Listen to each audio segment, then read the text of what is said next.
Coronavirus, certains indépendants craignent la faillite. Nous ne sommes pas tous égaux face à la crise. La situation est très différente, que l'on travaille encore, ou que l'on ne travaille plus. Que l'on soit salarié ou indépendant. Si certains dorment mieux depuis quelques semaines, d'autres en revanche, ne ferment plus l'œil de la nuit, préoccupés par leurs revenus qui ont fondu comme neige au soleil. Ils ne savent pas s'ils vont pouvoir tenir la tête hors de l'eau. Rencontre avec 3 indépendants touchés par la crise sanitaire. Olivier Clay est traiteur depuis 27 ans. Spécialisé dans les mariages et autres événements, il a vu son calendrier professionnel se vider ces dernières semaines. Pour l'instant, je n'ai plus rien avant l'été. Tous les événements d'avril ont été annulés ou reportés. Pareil pour mai et pour juin. Évidemment, il n'y a plus de nouvelles demandes qui viennent se greffer, et là, on est en train de voir tout le mois de juillet et d'août s'annuler ou être reporté en 2021. Le traiteur de Pipet a dû mettre son personnel au chômage temporaire, et s'est vu, lui, accorder le droit passerelle, 1290 €, revenu de remplacement pour les indépendants. Il espère également pouvoir toucher la prime d'aide unique de 5 000 € accordée par la région wallonne. Une bouffée d'air, mais certainement pas de quoi compenser ses pertes. Les aides proposées ont le mérite d'être là, mais elles ne vont pas couvrir les charges mensuelles fixes qu'il faut payer. Avant d'ouvrir, sans parler du personnel, il me reste 7 000 € à débourser tous les mois. C'est très compliqué. Olivier Clay ne cache pas son inquiétude et craint de devoir manger ses réserves, afin d'éviter la banqueroute. Je m'en sortirai peut-être, et ça me fait vraiment râler, en devant utiliser l'argent mis de côté pour ma retraite. Il ne faut pas se voiler la face, la pension d'un indépendant n'est pas très lourde.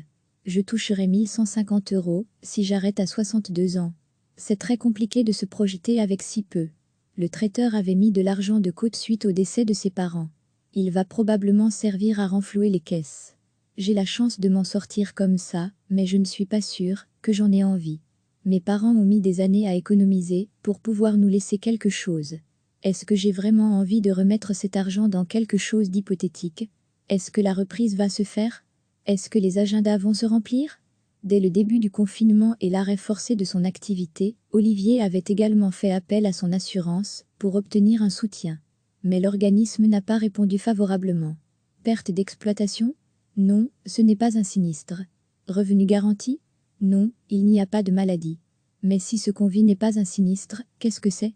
Si une entreprise perd 50 000 €, on ne va pas demander 50 000 €. Mais il faut qu'on ait de quoi payer nos charges. Sinon, c'est la banqueroute. Mélanie Bajalo gère son propre institut de bien-être depuis 3 ans à Saint-Gilles. Elle a reçu sa dernière cliente, le 13 mars dernier. Depuis, plus un franc ne rentre dans ses caisses. Les conséquences financières sont énormes, car c'est une période importante en esthétique, où l'on fait normalement ses réserves pour l'hiver, où l'on fonctionne très bien. L'esthéticienne devrait toucher le droit passerelle, 1 614 € avec enfant à charge, et la prime d'aide unique bruxelloise, 4 000 €. Je m'estime déjà heureuse d'avoir ça. Cela me permettra de payer mes 2 loyers, privés et professionnels, mais cela ne permet pas de manger en plus, ni de payer toutes les autres charges. En attendant d'être payée, Mélanie connaît déjà des difficultés pour honorer certaines factures. C'est difficile d'avoir des rappels et de ne pas savoir payer parce que les fonds commencent à s'amenuiser. Mon compagnon et moi, on arrive sur nos réserves. Il ne nous reste plus grand-chose. Quand un membre du couple ne gagne plus d'argent, cela peut déjà être compliqué. Mais quand ils sont mis à l'arrêt par la crise, tout se fragilise. Le compagnon de Mélanie est lui aussi, sans travail en raison du confinement. Organisateur d'événements culturels, toutes ces activités sont annulées. J'organise des événements, je suis moi-même artiste, en tant que DJ, je suis responsable de production pour un festival, mais on ne sait pas s'il va avoir lieu. Jusqu'au 31 août, il est probable que toutes mes activités tombent à l'eau, redoute Christophe Van Gass. Pour l'instant, je touche 550 € de chômage donc, je ne sais pas comment on va faire. Je suis vraiment inquiet. Je suis un peu en panique, comme beaucoup d'artistes. Le couple craint une reprise lente en automne, période la moins lucrative de l'année pour l'un, comme pour l'autre. Loin de faciliter la chose, leur activité nécessite du contact direct. Mélanie masse ses clientes. Christophe rassemble le public, fait danser les gens. Si la crise perdure, tous deux risquent de devoir faire des choix. Le plus important, c'est quand même de nourrir nos enfants avant de payer le loyer. Même si, ne pas payer le loyer, ça nous met dans une très mauvaise posture. On se pose des questions en mode survie qui sont déroutantes. Si certains indépendants n'ont aucune possibilité de travailler, d'autres arrivent à fonctionner par livraison, vaille que vaille. C'est le cas de Daisy Costa. Cette fleuriste installée à Jambes depuis 18 ans a décidé de se remettre au travail. Le fait de postposer les crédits, je ne suis pas pour. C'est postposer le problème, c'est un cercle vicieux. L'argent, il faudra bien le faire rentrer à un moment ou un autre. Ça ne me plaît pas de creuser le trou. Daisy a obtenu le droit passerelle et la prime wallonne. Le revenu de remplacement, ça m'a permis de régler mon loyer qui est de 1 300 €. Après, il faut encore payer les charges, les emprunts, les assurances, et puis, faire les courses. Quand on a un enfant en pleine croissance, ça mange énormément. Les 5 000 €, ça va aider légèrement, mais cela ne suffira jamais. De nombreux indépendants regrettent que le montant de la prime ne soit pas proportionnel à leurs charges, mais qu'il soit similaire pour tous. La fleuriste a donc repris son activité grâce à un système de commande/livraison. Elle a parcouru 3000 km en 3 semaines et fait des journées à rallonge pour arriver à engranger environ 30% de son chiffre d'affaires. Elle espère pouvoir tenir, mais craint pour sa santé. Travailler 7 jours sur 7, 11 à 12 heures par jour, pour essayer de payer ses factures et ne pas les postposer, à un moment donné, le corps ne va pas tenir. Recevez chaque matin l'essentiel de l'actualité. Nous ne sommes pas tous égaux face à la crise. La situation est très différente, que l'on travaille encore ou que l'on ne travaille plus. Que l'on soit salarié ou indépendant. Si certains dorment mieux depuis quelques semaines, d'autres en revanche, ne ferment plus l'œil de la nuit, préoccupés par leurs revenus qui ont fondu comme neige au soleil. Ils ne savent pas s'ils vont pouvoir tenir la tête hors de l'eau. Rencontre avec 3 indépendants touchés par la crise sanitaire. Olivier Clay est traiteur depuis 27 ans. Spécialisé dans les mariages et autres événements, il a vu son calendrier professionnel se vider ces dernières semaines. Pour l'instant, je n'ai plus rien avant l'été.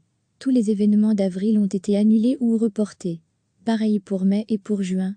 Évidemment, il n'y a plus de nouvelles demandes qui viennent se greffer, et là, on est en train de voir tout le mois de juillet et d'août s'annuler ou être reporté en 2021. Le traiteur de Pipet a dû mettre son personnel au chômage temporaire et s'est vu, lui, accorder le droit passerelle, 1 290 €, revenu de remplacement pour les indépendants. Il espère également pouvoir toucher la prime d'aide unique de 5 000 € accordée par la région wallonne. Une bouffée d'air, mais certainement pas de quoi compenser ses pertes. Les aides proposées ont le mérite d'être là, mais elles ne vont pas couvrir les charges mensuelles fixes qu'il faut payer. Avant d'ouvrir, sans parler du personnel, il me reste 7 000 € à débourser tous les mois. C'est très compliqué. Olivier Clay ne cache pas son inquiétude et craint de devoir manger ses réserves, afin d'éviter la banqueroute. Je m'en sortirai peut-être, et ça me fait vraiment râler, en devant utiliser l'argent mis de côté pour ma retraite. Il ne faut pas se voiler la face, la pension d'un indépendant n'est pas très lourde. Je toucherai 1 150 € si j'arrête à 62 ans. C'est très compliqué de se projeter avec si peu. Le traiteur avait mis de l'argent de côté suite au décès de ses parents. Il va probablement servir à renflouer les caisses. J'ai la chance de m'en sortir comme ça, mais je ne suis pas sûre que j'en ai envie. Mes parents ont mis des années à économiser pour pouvoir nous laisser quelque chose. Est-ce que j'ai vraiment envie de remettre cet argent dans quelque chose d'hypothétique? Est-ce que la reprise va se faire? Est-ce que les agendas vont se remplir? Dès le début du confinement et l'arrêt forcé de son activité, Olivier avait également fait appel à son assurance pour obtenir un soutien. Mais l'organisme n'a pas répondu favorablement. Perte d'exploitation? Non, ce n'est pas un sinistre. Revenu garanti? Non, il n'y a pas de maladie. Mais si ce qu'on vit n'est pas un sinistre, qu'est-ce que c'est? Si une entreprise perd 50 000 €, on ne va pas demander 50 000 €. Mais il faut qu'on ait de quoi payer nos charges. Sinon, c'est la banqueroute. Mélanie Bajalo gère son propre institut de bien-être depuis 3 ans à Saint-Gilles. Elle a reçu sa dernière cliente, le 13 mars dernier. Depuis, plus un franc ne rentre dans ses caisses. Les conséquences financières sont énormes, car c'est une période importante en esthétique, où l'on fait normalement ses réserves pour l'hiver, où l'on fonctionne très bien. L'esthéticienne devrait toucher le droit passerelle, 1 614 € avec enfant à charge, et la prime d'aide unique bruxelloise, 4 000 €. Je m'estime déjà heureuse d'avoir ça.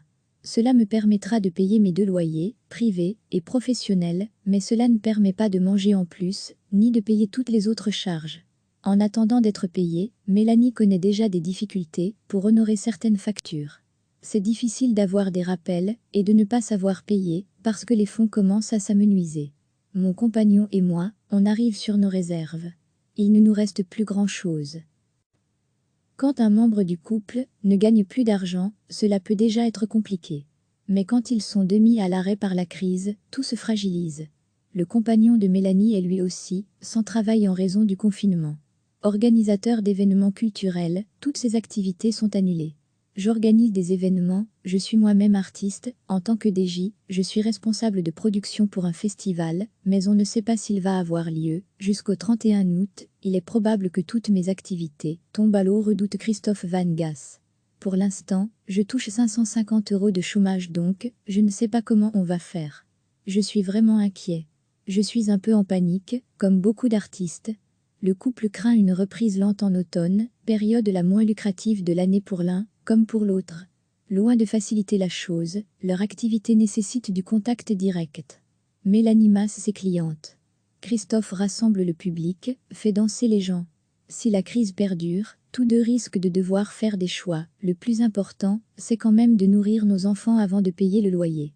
Même si, ne pas payer le loyer, ça nous met dans une très mauvaise posture. On se pose des questions en mode survie qui sont déroutantes. Si certains indépendants n'ont aucune possibilité de travailler, d'autres arrivent à fonctionner par livraison, vaille que vaille. C'est le cas de Daisy Costa. Cette fleuriste installée à Jambes depuis 18 ans a décidé de se remettre au travail. Le fait de postposer les crédits, je ne suis pas pour. C'est postposer le problème, c'est un cercle vicieux.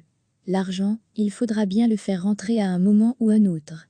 Ça ne me plaît pas de creuser le trou. Daisy a obtenu le droit passerelle et la prime wallonne. Le revenu de remplacement, ça m'a permis de régler mon loyer qui est de 1 300 €. Après, il faut encore payer les charges, les emprunts, les assurances, et puis, faire les courses. Quand on a un enfant en pleine croissance, ça mange énormément. Les 5 000 €, ça va aider légèrement, mais cela ne suffira jamais.